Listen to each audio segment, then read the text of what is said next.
বিসমিল্লাহির রহমানির রহিম।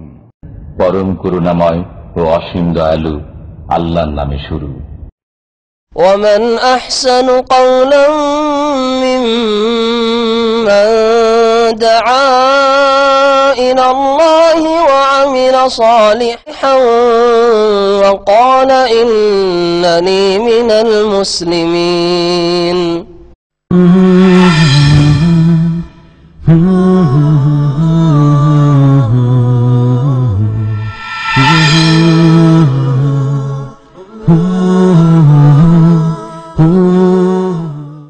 السلام عليكم ورحمة الله وبركاته.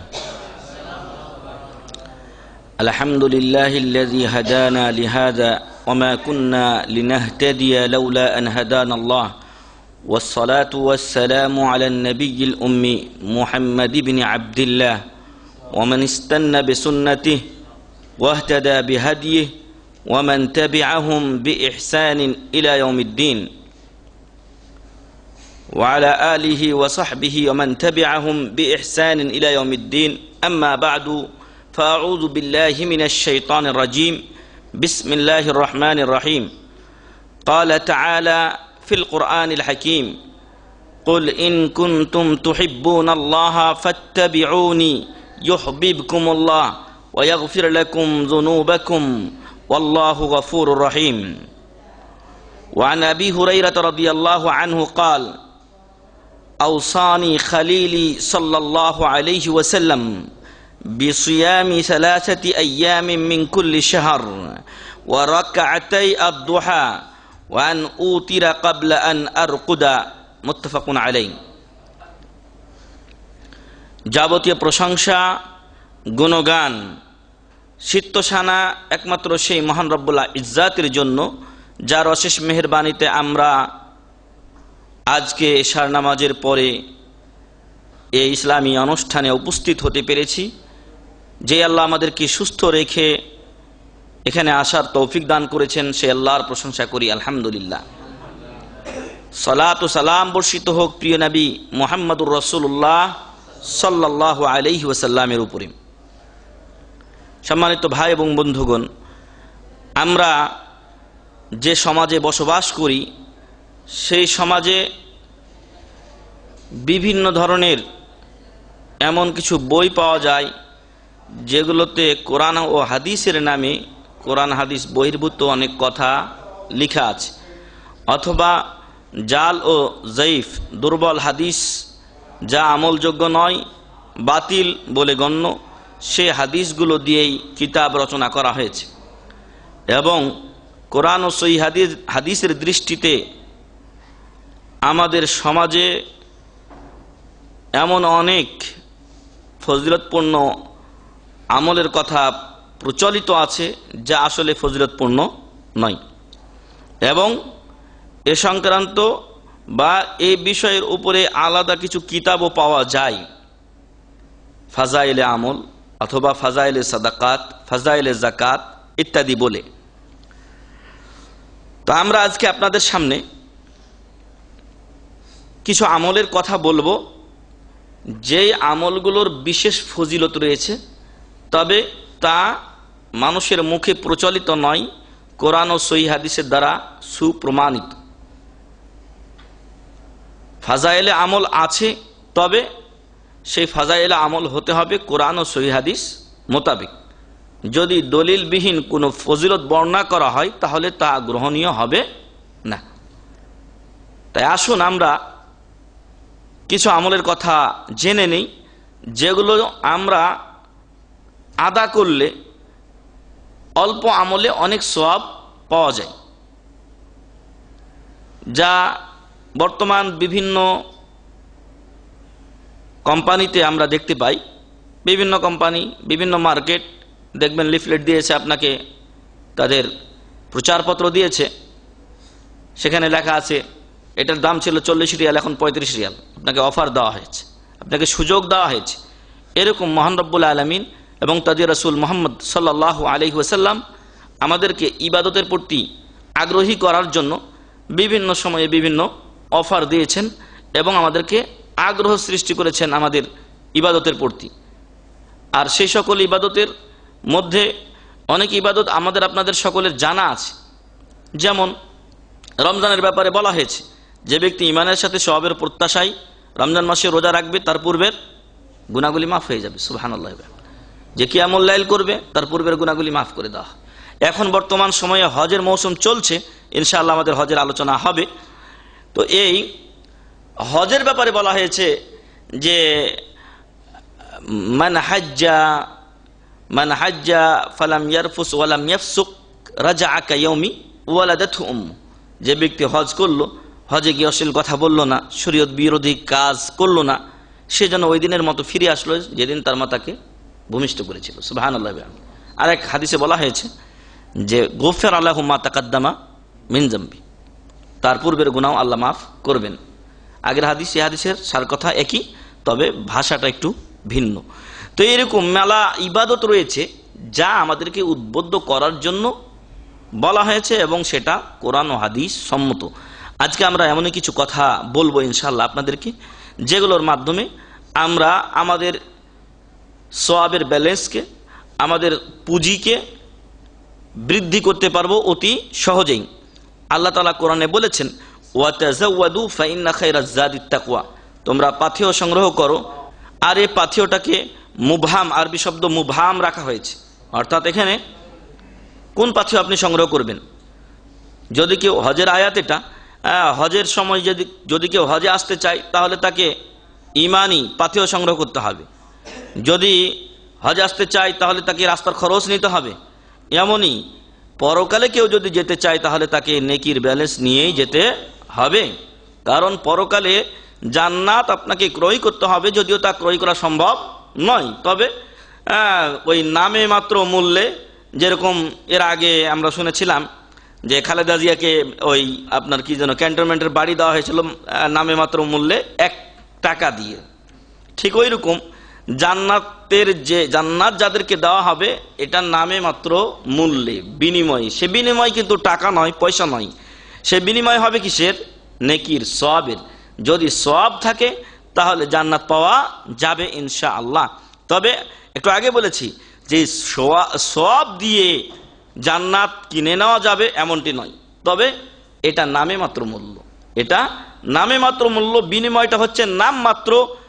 আর যেই জিনিস আমি পাবো আল্লাহর কাছে ইনশাআল্লাহ জান্নাত,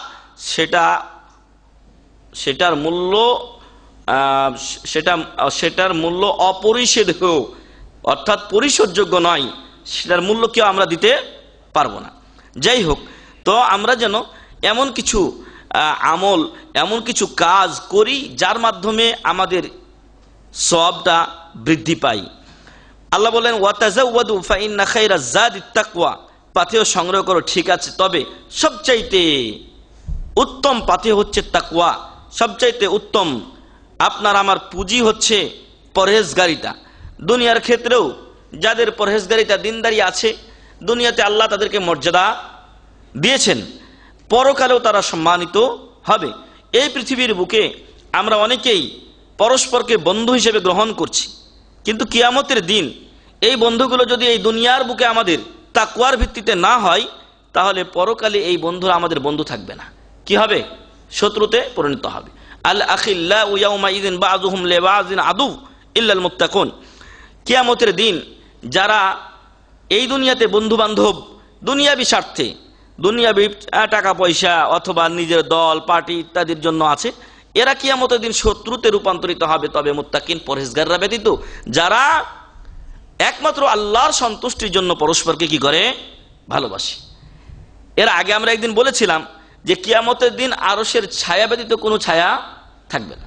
সেইখানে আল্লাহ তাআলা 7 প্রকার লোককে জায়গা দিবেন, স্থান দিবেন কঠিনতম দিনে। তার এক প্রকার লোক হলেন ওয়ারাজুলানি তাহাবা ফিল্লাহি ইজতামাআ আলাইহি ওয়া তাফাররাকা আলাইহি। ওই 2 লোক থাকবেন যারা পরস্পরকে ভালোবাসে কি জন্য? আল্লাহর রাস্তে। দিনদার পরহেজগার উভয় দিনকে মহব্বত করে, ইসলামকে মহব্বত করে, ইসলামের উপর চলে, এই জন্য একজন আরেকজনকে ভালোবাসে। এই জন্য নয় যে দুনিয়ার কোনো টাকা পয়সা তাকে দেওয়া হয়েছে, কোনো অফার দেওয়া হয়েছে, অথবা কোনো ইহসান তার প্রতি করেছে, এই জন্য নয়, বরং বন্ধুত্ব হবে আল্লাহর সন্তুষ্টি লাভের জন্য। আর শত্রুতা হবে আল্লাহর ব্যাপারে কেউ যদি ক্রোধ রাখে তাহলে তার সাথে আমার শত্রুতা হবে, দুনিয়াবি কোনো বিষয়ে নয়। কিন্তু প্রকৃতপক্ষে আমরা এই নিয়মের ওপরে নিজেদেরকে ধরে রাখতে পারিনি। এখন আমাদের মাঝে বন্ধুত্ব এবং শত্রুতা হয় দুনিয়াবি বিষয়ে। যতই দিনদার পরেশগার হোক, কোনো দুনিয়াবি বিষয় যদি একটু উলট পালট হয়ে যায় তাহলে দেখা যায় যে তার সাথে আমার শত্রুতা শুরু হয়ে যায়। না, দুনিয়াবি বিষয় অনেক সময় মানুষ অনিচ্ছা সত্ত্বেও কোনো একটা ক্ষতি কারো হয়ে যেতে পারে। আমি চাই টাইম মতো আপনার কাছে টাকা নিয়েছি পরিশোধ করে দিতে, কিন্তু আমার হয়তো কোনো বিপদ আল্লাহ না করুক চলে আসতে পারে, যার ফলে আপনার টাকাটা আমি টাইম মতো দিতে পারলাম না। আপনি ভাবলেন যে লোকটা ওয়াদা করলো কিন্তু খেলাপ করলো, কিন্তু এরপরে যে আমার কত বড় বিপদ চলে এসেছে সেটা তো আপনি জানেন না। যাই হোক, দুনিয়াবি বিষয়গুলোর ঊর্ধ্বে উঠে আমাদেরকে বন্ধুত্ব রাখতে হবে পরকালমুখী, আল্লাহর দিনমুখী। আল্লাহ যেন তৌফিক দান করেন, আল্লাহুম্মা আমিন। তো বলছিলাম যে আল্লাহ তাআলা আমাদেরকে পাথেয় সংগ্রহ করতে বলেছেন, আর সেই পাথেয়গুলোর মধ্যে অন্যতম একটি পাথেয় হচ্ছে তাকওয়া, পরহেজগারিতা, এবং এটাই হচ্ছে সবচেয়ে শ্রেষ্ঠ পাথেয়। তারপরে আমরা শুরুতেই আপনাদের সামনে একটি আয়াত পেশ করেছি, যে আয়াতটিতেও বিশেষ ফজিলতের কথা বলা হয়েছে।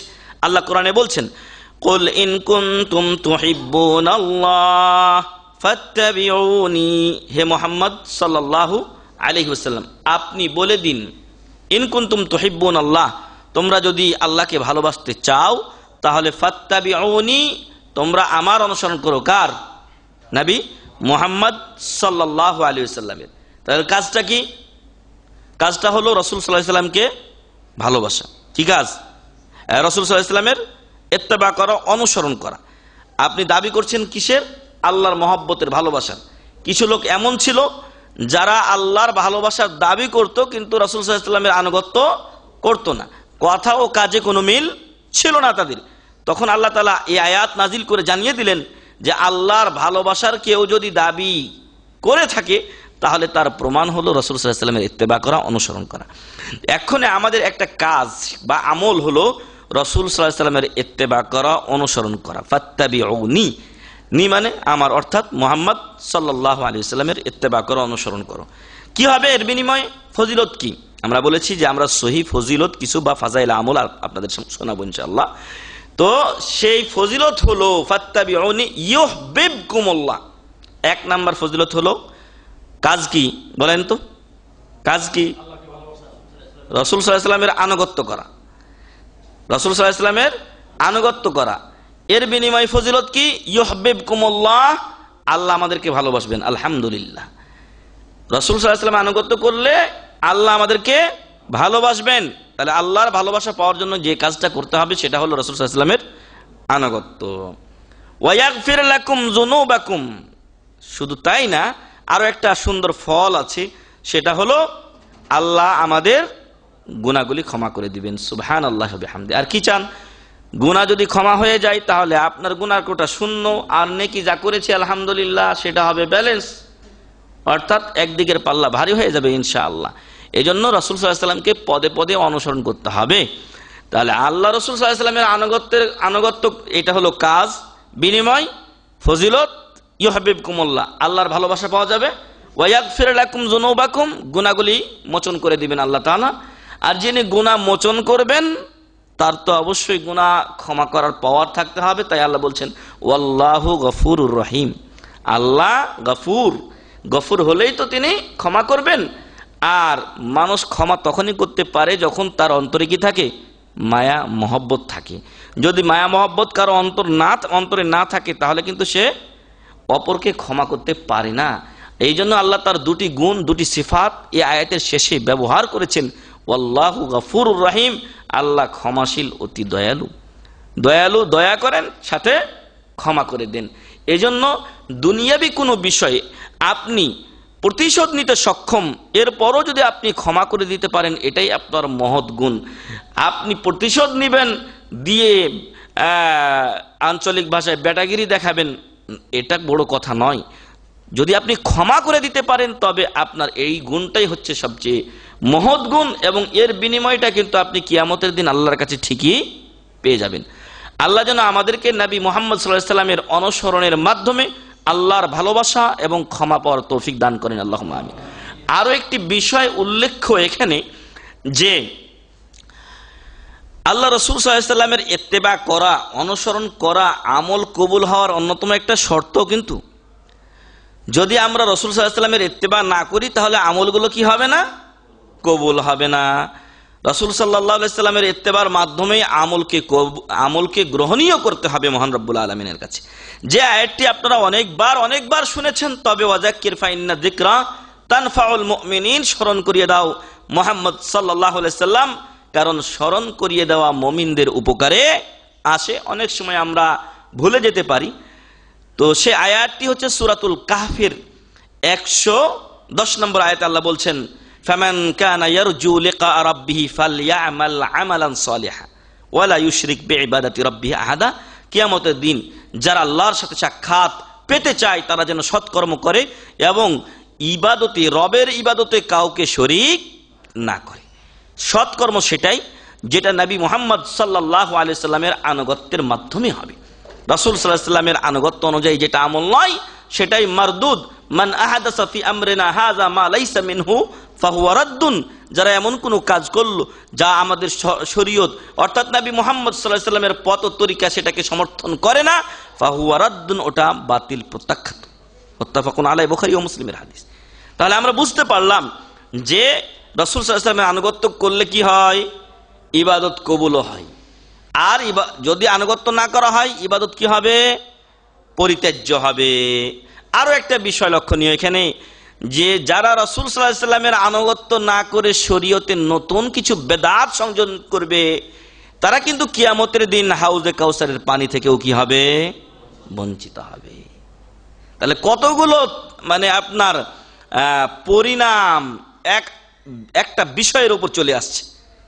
তো আল্লাহ তাআলা যেন আমাদেরকে নবী মুহাম্মদ সাল্লাল্লাহু আলাইহি সাল্লামের আনুগত্য করে হাউজে কাউসারের পানি পান করার তৌফিক দান করেন, আল্লাহুম্মা আমিন। বেদাত থেকে দূরে থেকে জাহান্নাম থেকে বাঁচার তৌফিক দান করেন, আল্লাহুম্মা আমিন। কারণ রাসূল সাল্লাল্লাহু আলাইহি সাল্লাম বলছেন, কুল্লু বেদাতিন দালালা ও কুল্লু দালালাতিন ফিন্নার। রাসূল সাল্লাল্লাহু আলাইহি সাল্লামের ইত্তেবা যখন করবে না কেউ, তখন বেদাত হবে আর বেদাতের পরিণাম হবে জাহান্নাম। আল্লাহ যেন এখান থেকে আমাদেরকে বাঁচান, আল্লাহুম্মা আমিন। তাহলে একটা আমরা আমল বললাম, কাজ বললাম, সেটা হলো রাসূল সাল্লাল্লাহু আলাইহি সাল্লামের আনুগত্য করা এবং তার বেশ কিছু ফজিলত আমরা উল্লেখ করলাম। এরপরে দুনিয়াতে যখন কোনো বড় পার্টিতে আমাদেরকে দাওয়াত দেওয়া হয় তো আমরা সবাই খুশি থাকি এবং ওই পার্টিতে বেশ ভালো খাবার দাবার হবে, এই চিন্তাধারাটা আমাদের মধ্যে থাকে। আর মানবিক একটা চাহিদা যে না, ইনশাআল্লাহ আজকে খাওয়াটা বসিয়ে দেবো ঠিক মতো, তাই না? এরকম আমাদের অনেকের চিন্তাধারা থাকে। বেশিরভাগ লোকই এইরকম চিন্তা করে যে না, আজকে ভালো জায়গায় বা অমুক জায়গায় দাওয়াত আছে, ওরা বেশ ভালো পার্টি দেয়। তো এরকম, বা আরো একটা বিষয় আমি বলতে পারি যে রমজানে এখানে আপনারা দেখেছেন যে অনেক জায়গায় ইফতারি মাহফিল ছিল, ইফতার ক্যাম্প ছিল। তো যেখানে যেখানে ভালো ইফতার যারা জানে ওইখানে কিন্তু বেশি লোক গিয়ে ভিড় করে। কেন? খাবারটা একটু ভালো। তো ভালো আপ্যায়নে সবাই আগ্রহী। ঠিক এই যে দুনিয়াবি আপ্যায়নগুলো আছে তার চাইতে অনেক অনেক মহৎ আপ্যায়ন হলো পরকালের আপ্যায়ন, তাই না? সেই আপ্যায়নের কথা একসময় হয়তো আপনাদেরকে বলা হয়েছে যে মহান রব্বুল আলামিন সূরাতুল ফুসসিলাতের 30 থেকে 32 নম্বর আয়াতে বলেছেন যে যারা ঈমান আনে এবং বলে ইন্নাল্লাযীনা ক্বালু রাব্বুনাল্লাহ সুম্মা ইসতাকামু, যারা বলে যে আমাদের রব আল্লাহ, তারপর এর উপরে অবিচল থাকে, অটল থাকে, অর্থাৎ কোরআন ও সহিহ হাদিস মোতাবেক চলে, তাতানাজ্জাল আলাইহিমুল মালাইকাতু আল্লা তাখাফু ওয়া লা তাহজানু, তাদের কাছে মৃত্যুর সময় মুফাসসিরিনে কিরাম আজমাইন রাহিমাহুমুল্লাহ আজমাইন তারা বলছেন যে তাতানাজ্জালু আলাইহিমুল মালাইকা, তাদের কাছে ফেরেশতা আসেন, অবতরণ করেন। কখন? ইনদাল মাউত, মৃত্যুর সময়। কারণ মৃত্যুর সময়টা অত্যন্ত ভয়াবহ হয়। ভবিষ্যৎ জীবন, মৃত্যুর পরবর্তী জীবন নিয়ে এক টেনশন। আর যে সমস্ত আত্মীয় স্বজন রেখে যাচ্ছে, হয়তো অনেক ছোট বাচ্চা কাচ্চা রেখে যাচ্ছে, তাদের ব্যাপারে টেনশন। এই উভয় দিকের টেনশন নিয়ে মানুষ যখন পেরেশানিতে থাকে, যদি দিনদার পরহেজগার হয়ে থাকে ওই লোক, তাহলে আল্লাহ ওই সময় তার কাছে ফেরেশতা পাঠিয়ে দিয়ে বলেন, আল্লাহ তাখাফু ওয়া লা তাহজানু, নো টেনশন, কোনো চিন্তার কারণ নেই, কোনো ভয়ের কারণ নেই। ওয়া আবশিরু বিল জান্নাতিল্লাতী কুনতুম তুআদুন, সুসংবাদ গ্রহণ করো ওই জান্নাতের, যে জান্নাতের ওয়াদা তোমাকে এতদিন আজীবন দেওয়া হয়েছে। তোমার 50-60 বছরের জিন্দগি বা 70-80 বছরের জিন্দগি শেষ হতে চলেছে, এতদিন তুমি নামাজ 5 ওয়াক্ত পড়েছো, রোজা রেখেছো, আরো অন্যান্য ভালো কাজ করেছো, কিসের আশায়? ওয়া আবশিরু বিল জান্নাতিল্লাতী কুনতুম তুআদুন, ওই জান্নাতের আশায় যে জান্নাতের ওয়াদা তোমাকে দেওয়া হচ্ছিল, সেই জান্নাতের সুসংবাদ এখন গ্রহণ করো। আলহামদুলিল্লাহ, আল্লাহ যেন আমাদেরকে এইরকম আমল করার তৌফিক দান করেন, আল্লাহুম্মা আমিন। তারা আরো অভয় দিয়ে বলে থাকেন, নাহনু আউলিয়াউকুম ফিল হায়াতিদ দুনিয়া ওয়া ফিল আখিরাহ, আমরা তোমাদের বন্ধু দুনিয়া ও আখিরাতে। ওয়ালাকুম ফিহা মা তাশতাহি আনফুসুকুম, ওই যে জান্নাতের কথা একটু আগে বলা হলো, সেখানে তোমাদের জন্য রয়েছে তোমাদের মন যা চাইবে। ওয়ালাকুম ফিহা মা তাদাউন, আর যা দাবি করবে। মন চাওয়া এটা একটা বিষয়, আর দাবি আরেকটা বিষয়। অর্থাৎ মনে আপনার যেই কল্পনাগুলো আছে সেগুলো অনুযায়ী আপনার মন চাইতে পারে, কিন্তু কিছু বিষয় আছে যা অকল্পনীয়, সেটাও যদি দাবি করেন আপনি কিয়ামতের দিন, আল্লাহ আপনাকে দিবেন। আলহামদুলিল্লাহ, ওয়ালাকুম ফিহা মা তাদাউন। কেন এগুলো? এই কথাগুলোই আমি বলছিলাম যে নুজুলাম মিন গাফুরির রহিম, মহান রব্বুল আলামিন ক্ষমাশীল অতি দয়ালু যিনি, তার পক্ষ থেকে এগুলো আপ্যায়ন স্বরূপ। এগুলো কি আপ্যায়ন? এই যে দুনিয়ার আপ্যায়নের কথা বললাম, মেহমানদারির কথা বললাম, এগুলো হলো আল্লাহর পক্ষ থেকে আপ্যায়ন স্বরূপ। ঠিক ওই রকমই যদি আপনি চান যে মহান রব্বুল আলামিন আপনার জন্য জান্নাতে আপ্যায়নের ব্যবস্থা করুন, তাহলে আপনাকে কিছু কাজ করতে হবে বা একটা কাজ করতে হবে। সেই কাজটা কি? আল্লাহ রাসূল সাল্লাল্লাহু আলাইহি সাল্লাম বলেন, মান গাদা ইলাল মসজিদি আও রাহা, যে ব্যক্তি সকালে অথবা সন্ধ্যায় মসজিদ পানে রওনা হলো, আ'আদ্দাল্লাহু লাহু ফিল জান্নাতি নুজুলান কুল্লামা গাদা আও রাহা, আল্লাহ তাআলা জান্নাতে তার জন্য আপ্যায়নের ব্যবস্থা করেন। কয়বার বা কখন?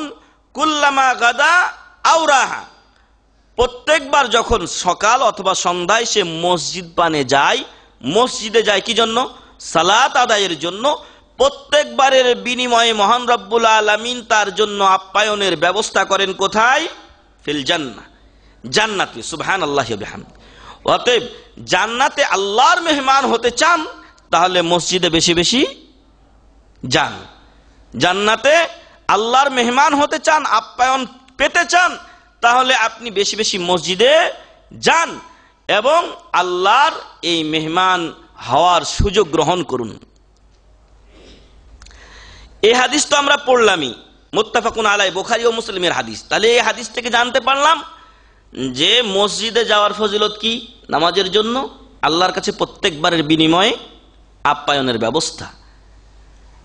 আরেকটা কথা বলি, যা একটু আগে হাদিসটা বলছিলাম, ওই হাদিসেও কিন্তু আছে যে আরশের ছায়ায় 7 প্রকার লোক যারা স্থান পাবেন কিয়ামতের দিন, তার এক প্রকার লোক, ওয়ারাজুলুন কলবুহু মুআল্লাকুন বিল মাসাজিদি ইযা খারাজা মিনহু হাত্তা ইয়াউদা ইলাইহি, ওই লোককেও আল্লাহ তাআলা কিয়ামতের দিন আরশের ছায়ায় স্থান দিবেন, যে লোকের অন্তরটা কার সাথে জড়িত?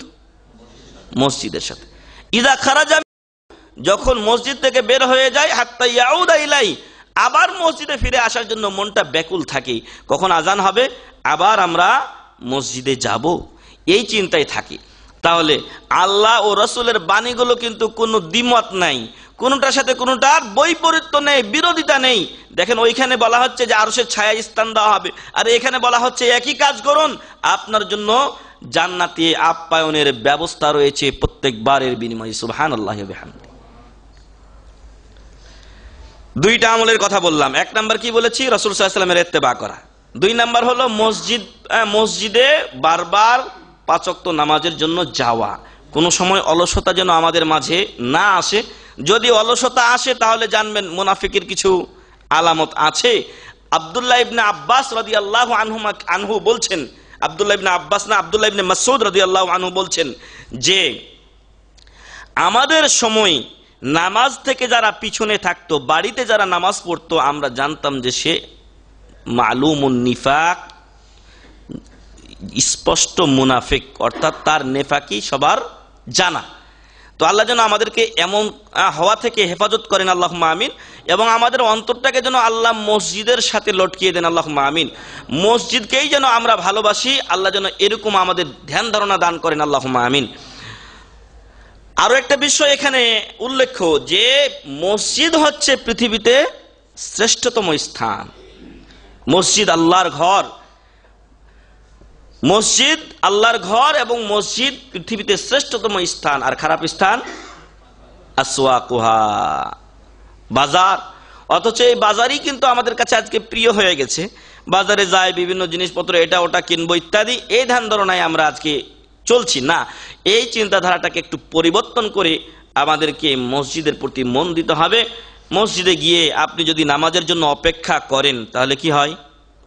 আপনি যেন নামাজে আছেন, আপনি যেন নামাজে আছেন। সুবহানাল্লাহি ওয়া বিহামদিহি। আপনি একটু আগে যদি চলে যান তাহলে নিয়মিত কিছু কোরআন তেলাওয়াত হবে কিনা, একটু পরে একটা আমলের কথা আসবে, এটাও একটা ফাজাইলে আমলের অন্তর্ভুক্ত। যে সুন্নাতগুলো আছে আগে পরের, সেগুলো আদায় হবে কিনা, সেগুলো আদায় হবে। অতএব মসজিদের সাথে সম্পর্ক রাখা একজন মুমিনের আলামত, আর মসজিদের সাথে সম্পর্ক না রাখা এটা মুমিনের আলামত নয়। আল্লাহ যেন আমাদেরকে মসজিদের প্রতি ভালোবাসা সৃষ্টি করে দেন, আল্লাহুম্মা আমিন। আল্লাহ যেন আমাদেরকে 5 ওয়াক্ত নামাজ মসজিদে গিয়ে আদায় করার তৌফিক দান করেন, আল্লাহুম্মা আমিন। তারপরে আরেকটা ফজিলতপূর্ণ আমল হচ্ছে আল্লাহর রাস্তায় দান করা। আল্লাহর রাস্তায় দান করা, আল্লাহর রাস্তায় দান করলে অনেক ফজিলত রয়েছে। আস-সাদাকাতু তুতফিউ গাদাবার রব। সাদকা, দান কি করে? আল্লাহর গোসাকে, আল্লাহর ক্রোধকে দমিয়ে দেয়, প্রশমিত করে। তাহলে কোনো একটা অন্যায় করার কারণে আল্লাহ যদি আমার উপরে রাগান্বিত থাকেন, সাদকা করার ফলে, দান করার ফলে কি হয়? আল্লাহর গোসা চলে যায়। দান করার মাধ্যমে জাহান্নাম থেকে বাঁচা যায়। আল্লাহ রাসূল সাল্লাল্লাহু আলাইহি ওয়াসাল্লাম বলছেন, ইত্তাকুন নার ওয়ালাউ বিশিক্কি তামরা। জাহান্নাম থেকে বাঁচো যদিও খেজুরের একটা টুকরা দিয়েও হয়। তাহলে দানের অনেক ফজিলত রয়েছে।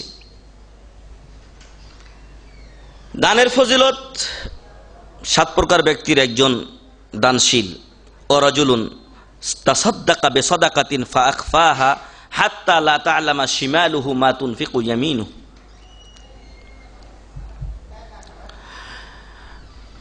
7 প্রকার ব্যক্তিকে আল্লাহ আরশের ছায়ায় স্থান দিবেন। 7 নম্বরে আল্লাহ রাসূল সাল্লাল্লাহু আলাইহি ওয়াসাল্লাম বলছেন, ওই লোক, যেই লোক এত গোপনে দান করে, ডান হাত কি দান করলো, বাম হাত জানতে পারলো না। অতএব দানের কৌশলটা, দানের মাধ্যমটা, দানের ধরনটা কেমন হবে? মানুষকে দেখানো, শোনানোর জন্য নয়, গোপনে হতে হয়। বুঝে আসছে আমাদের? তাহলে আমরা দান করব। দানের ফজিলত কি বললাম? জাহান্নাম থেকে বাঁচা যায়। দানের ফজিলত কি? দানের ফজিলত হচ্ছে যে কিয়ামতের দিন আরশের ছায়ায় স্থান পাওয়া যাবে। এখানে একটা হাদিস আপনাদের সামনে পেশ করব। আল্লাহ রাসূল সাল্লাল্লাহু আলাইহি ওয়াসাল্লাম বলেন, মা মিন ইয়াউমিন ইউসবিহুল ইবাদু ফীহি, যেই দিন বান্দা সকাল করে, ইল্লা মালাকান ইয়ানজিলান, ওই দিন আল্লাহ তাআলার 2জন ফেরেশতা দুনিয়াতে আগমন করেন, অবতরণ করেন। ফায়াকুলু আহাদুহুমা, তাদের একজন বলেন, আল্লাহুম্মা আ'তি মুনফিকান খালাফা। প্রত্যেক দিন যেদিন সকাল হয়, এমন কোনো দিন নাই যেদিন সকাল হয় ওই দিন 2জন ফেরেশতা দুনিয়াতে আগমন করেন। অর্থাৎ প্রত্যেক দিন সকালবেলা দুনিয়াতে কয়জন ফেরেশতা আসেন? 2জন ফেরেশতা আগমন করেন, অবতরণ করেন। তাদের একজন কি বলেন? আল্লাহুম্মা আ'তি মুনফিকান খালাফা, হে আল্লাহ, যে তোমার পথে ব্যয় করে, খরচ করে, দান সাদকা করে, তাকে তুমি খালাফ বলা হয়, খলিফা বলি না আমরা, স্থলাভিষিক্ত করে দাও তার জিনিসের। অর্থাৎ যে মালটা সে ব্যয় করলো সেই মালটার স্থলাভিষিক্ত করে দাও। এখানে বিষয়টাকে উজ্জ্বল রাখা হয়েছে। সেই স্থলাভিষিক্ত জিনিসটা হতে পারে সওয়াব, হতে পারে জান্নাত বিনিময়ে, হতে পারে আপনি যে মালটা খরচ করেছেন তার চাইতে আরো অনেক গুণ মাল আল্লাহ আপনার বৃদ্ধি করে দিবেন। তাহলে একজন ফেরেশতা কি বলতে থাকেন, আল্লাহুম্মা আতি মুনফিকান খালাফা, হে আল্লাহ তোমার রাস্তায় যে দান করে তাকে আরো বেশি করে দাও, সব দাও, সম্পদ দাও, কিয়ামতের দিন জান্নাত দাও, যে কোনটাই হতে পারে এই খালাফের অর্থ। আরেকজন বলেন ওয়ায়াকুলুল আখার আল্লাহুম্মা আতি মুমসিকান তালাফা, হে আল্লাহ তুমি যে মালকে ধরে রাখে, যে মালকে খরচ করে না, আতি মুমসিকান তালাফা, তাকে তার মালকে তুমি তালাফ করে দাও, অর্থাৎ তার মালকে ধ্বংস করে দাও। তার যে মাল আছে ওইটাই যেন কি হয়ে যায়, নষ্ট হয়ে যায়, বৃদ্ধি হওয়া তো দূরের কথা। বুঝে আসছে? তাহলে ফেরেশতার বদদোয়া পায় ওই লোক যে লোক আল্লাহ রাস্তায় ব্যয় করে না। তবে খেয়াল রাখবেন যে এটা প্রথমত প্রযোজ্য হবে কিসের ক্ষেত্রে? ফরজ যে যাকাত হয়, যে সাদকা, সাদকার অর্থ দুই ধরনের, সাদকা দুই প্রকার, একটা হচ্ছে ফরজ আর একটা নফল। আপনারা যে সাদকা বা জাকাত যেটা আমরা দিয়ে থাকি, সেই জাকাতের আয়াতে জাকাত বন্টনের শুরুতেই কিন্তু আল্লাহ বলেছেন ইন্নামাস সাদাকাতু লিল ফুকারা ওয়াল মাসাকিন, এইভাবে হকদারদের কথা বলা হয়েছে। তো সাদকা বলতে দু ধরনের সাদকাকে বোঝায়, একটা হচ্ছে ফরজ আর একটা হচ্ছে নফল। আর এইখানে যার ব্যাপারে বদদোয়ার কথা বলা হয়েছে সেটা কিন্তু মূলত যারা ফরজ সাদাকা দেয় না তাদের কথা। তবে নফলটাও যারা দেয় না তারা ফরজটা দিতে কৃপণতা করবে, এটাই স্বাভাবিক। তাই আমাদের যাদেরকে আল্লাহ তাআলা সম্পদ দিয়েছেন, এই সম্পদ কার দান?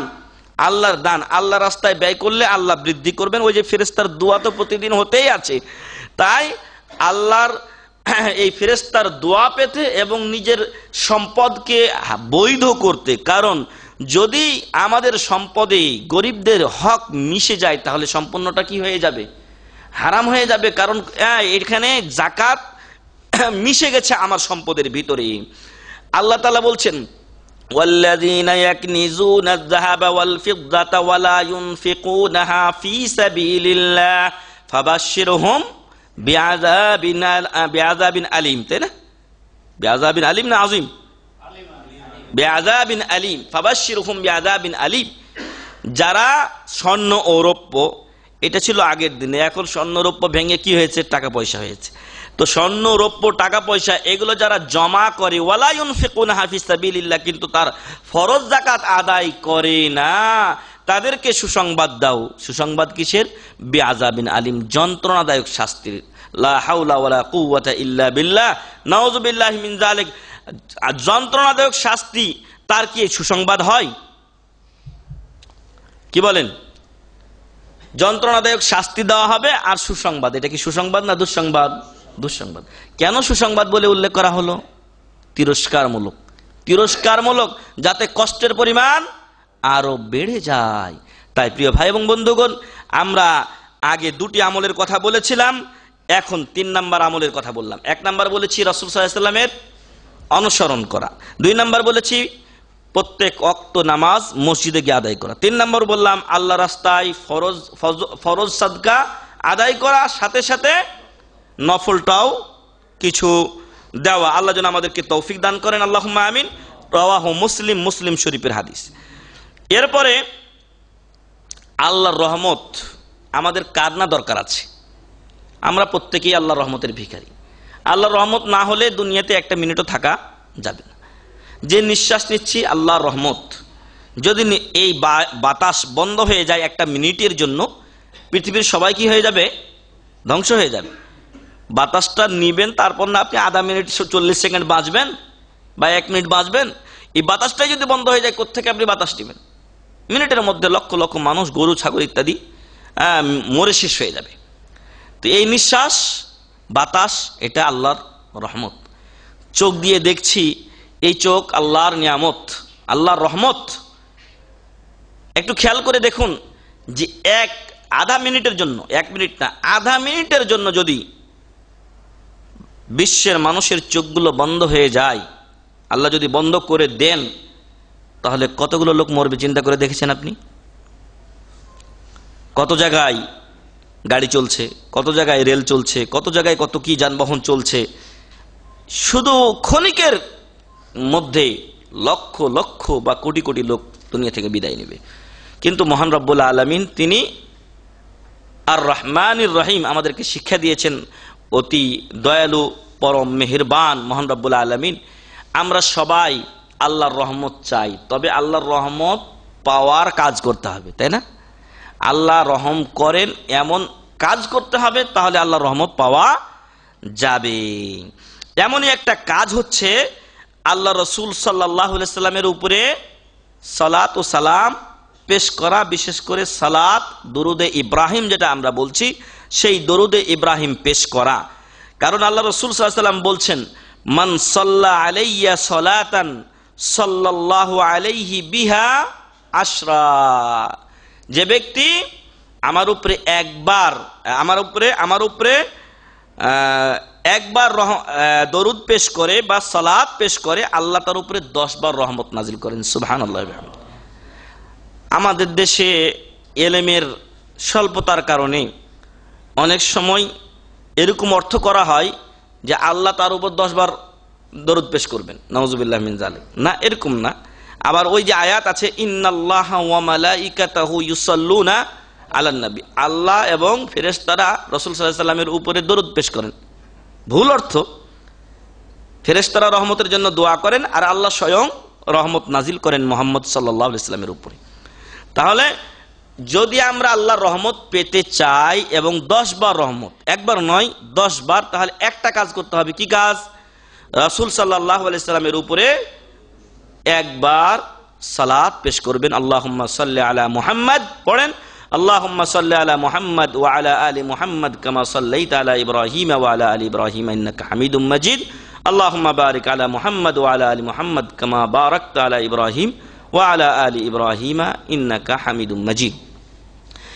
এই সালাত সকাল সন্ধ্যা কয়বার করে পড়ব? 10 বার করে। এটার জন্য আমরা ভুলে না যাই। যদি 10 বার পড়ি তাহলে 10 10 100 বার, মানে সকালে আপনি 100 বার আল্লাহর রহমত পাবেন, বিকালে 100 বার পাবেন। সুবহানাল্লাহ বিহামদি। এর সাথে এই সালাত পেশের বিভিন্ন স্থান আছে, যেমন বিভিন্ন আলোচনার শুরুতেই রাসূল সাল্লাল্লাহু আলাইহি ওয়াসাল্লামের উপরে সালাত পেশ করা হয়, ওয়াসসালাতু ওয়াসসালামু আলান নবী ইত্যাদি ইত্যাদি করে ইমাম খতিবরা পড়েন। তখন কিন্তু আমরা যারা শ্রোতা থাকি, তখন আমাদেরকেও কি বলতে হবে? সাল্লাল্লাহু আলাইহি ওয়াসাল্লাম।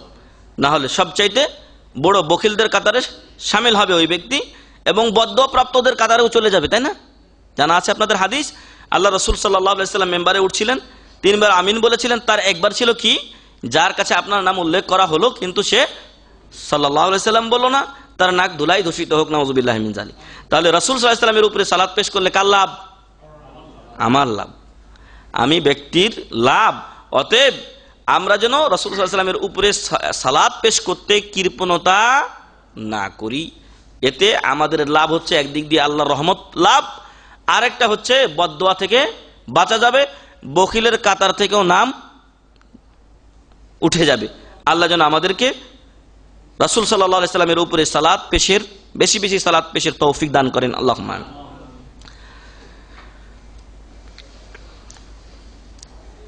আমরা 4টা আমলের কথা বললাম, মনে রাখবেন। শুধু শোনাটা বেশি বেশি এটা বড় কথা নয়, মনে রাখাটা হচ্ছে বড় কথা, আর তার চেয়ে বড় কথা হচ্ছে আমল করা। আল্লাহ যেন তৌফিক দান করেন। আল্লাহুম্মা আমিন। এই হাদিসটি মুসলিম শরীফের হাদিস। এরপরে আমরা প্রত্যেকেই চাই জান্নাতে যেতে। এখন জান্নাতে যাওয়ার জন্য কিছু আমল আছে, সেই আমলগুলো আমাদেরকে করতে হবে। নিম্নে অনেক সময় আমাদের, বিশেষ করে আমার এমনও চিন্তা অনেক সময় হয় যে জাহান্নাম যে কঠিন জায়গা, যে জাহান্নামে একটা পাথর তার মুখে ফেললে 70 বছর লাগে তার তলদেশে পৌঁছতে, যার আগুন দুনিয়ার আগুনের চাইতেও 69 গুণ উত্তপ্ত হবে, যার তর্জন গর্জন এমন হবে মনে হবে ফেটে পড়বে জাহান্নাম, তার এতে ওয়াহিয়া তাফুর, এটা ফুটতে থাকবে, তাকাদু তামাইয়াজু মিনাল গাইজ, মনে হবে রাগে যেন জাহান্নাম ফেটে পড়বে। সেই জাহান্নামে মানুষকে পোড়ানো হবে, ওয়াকুদুহান নাস ওয়াল হিজারা, পাথর এবং মানুষ হবে তার ইন্ধন। এই জাহান্নাম থেকে যেন আল্লাহ বাঁচান, এবং কোন রকম যদি উলট পলট হয়ে যে কোনো ভাবে যদি জান্নাত চলে যায় আলহামদুলিল্লাহ, এরকম অনেক সময় চিন্তা হয় যে আল্লাহ যেভাবেই হোক না কেন কোন রকম ঠেলে ঠুলে পাঠিয়ে দিয়েন জান্নাতে, আল্লাহ যেন তৌফিক দান করেন, আল্লাহুম্মা আমিন। তো এই জান্নাতে আমরা যদি একটা ঘরও পাই আলহামদুলিল্লাহ, আর জান্নাতে ঢুকলেই তো দুনিয়ার মতো 10টা দুনিয়ার পাওয়া যাবে, কিন্তু জান্নাতে একটা আপনার জন্য ঘর তৈরি করতে কিছু আমল আছে, সেটা করার চেষ্টা করতে হবে। সেই আমলটা হচ্ছে আল্লাহ রাসূল সাল্লাল্লাহু আলাইহি ওয়াসাল্লাম বলছেন, মা মিন আবদিন মুসলিমিন ইউসাল্লি লিল্লাহি তাআলা কুল্লা ইয়াউমিন 12 রাকাতান তাতাওয়ান গায়রাল ফরিদা ইল্লা বানাল্লাহু লাহু বাইতান ফিল জান্নাহ। যে কোনো মুসলিম ফরজ ব্যতীত আল্লাহর জন্য প্রত্যেকদিন 12 রাকাত নামাজ পড়ে। কয় রাকাত? 12 রাকাত নফল অতিরিক্ত নামাজ পড়ে, আল্লাহ ওই ব্যক্তির জন্য বানাল্লাহু লাহু বাইতান, আল্লাহ তার জন্য একটা বাড়ি ঘর নির্মাণ করবেন। কোথায়? ফিল জান্নাহ, জান্নাতে। সুবহানাল্লাহি ওয়া বিহামদিহি। জান্নাতে যদি একটা বাড়ি চান, তাহলে ওই যে একটু আগে বলেছি মসজিদে আগে আগে যাওয়া, এই সুন্নাতের নামাজটা কিন্তু পড়া হবে যদি আগে যান। আর যদি এমন টাইমে আমরা গিয়ে হাজির হই, ইমাম সাহেব আল্লাহু আকবার করে নামাজ শুরু করে দিয়েছে, তাহলে তো যেগুলো আগের সুন্নাত গেল কিনা, ছুটে গেল। যদি ওইরকম কোনো জরুরি কাজ বা কোন রাস্তায় থাকে সেটা আলাদা বিষয়, কিন্তু আমি আমার স্বাভাবিক রুমে বসে আছি অথবা এরকম কোনো কাজে ব্যস্ত থেকে এই সুন্নাতের সুযোগটা ছেড়ে দিব বা ছুটে যাবে, আমার এমনটি যেন না হয়। তো রাসূল সাল্লাল্লাহু আলাইহি ওয়াসাল্লাম বললেন, যে ব্যক্তি ফরজ ব্যতীত 12 রাকাত নামাজ পড়বে দিনে, সেই ব্যক্তির জন্য আল্লাহ জান্নাতে একটা ঘর, বাইতুন হচ্ছে বাড়ি, একটা বাড়ি নির্মাণ করবেন। আল্লাহ যেন আমাদেরকে এই 12 রাকাত সুন্নাত হেফাজতের তৌফিক দান করেন, আল্লাহুম্মা আমিন। আর সেই 12 রাকাত হলো জোহরের পূর্বে 4 রাকাত, পরে 2 রাকাত, 6 এখানে চলে গেল।